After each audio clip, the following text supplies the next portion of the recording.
каков говор одржа колешката Емилија, дури за малци мене ќе му бедеше во незината емпатичност. Ама ајде сега за темата. Да, за темата е председателе. Дека колешката е толку емпатична, па замислете сака дневниот центар за лица со попреченост да го смести во катна гаража. Значи, не можам да замислам поголема емпатија од емпатијата на колешката Емилија, дневен центар за лица со попреченост да се смести, замислете, во катна гаража. Свака ви част. Колешка Емилија, ве молам, одговорете ми. Колку градоначалници до сега имаше ВМРО ДПМН во град Скопје? Колку градоначалници имате сега во општините во град Скопје? Колку дневни центри отворивте до сега? Кажете, одговорете. Сакате да ви кажам? Ниту еден. Ниту еден. Престанете да ги манипулирате лицата со попреченост. Срамота и греота е.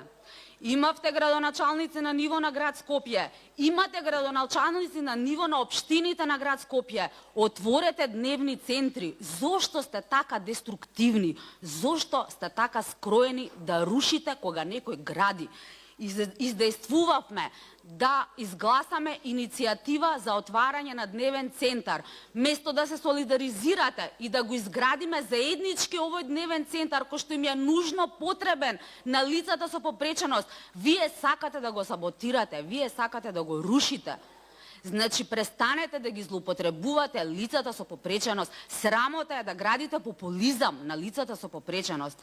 За да биде јавноста по-запознаена и во интерес на информирањето целосно, иницијативата што ја поднесе Левица, значи гласи да се изработи план и стратегија за отварање на дневен центар на лица со попреченост и лица со попреченост. Не стануваше збор ниту за простор на лица.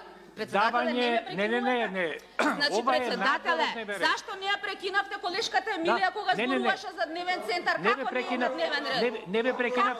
Ај тргни се. Ај тргни се таму, не се. Тргни се таму.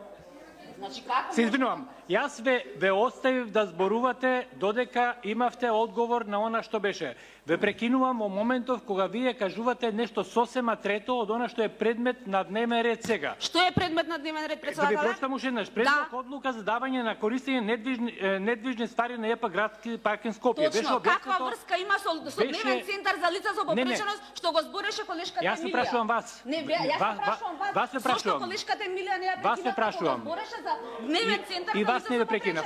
Повелете, директорот објасни зашто е намената.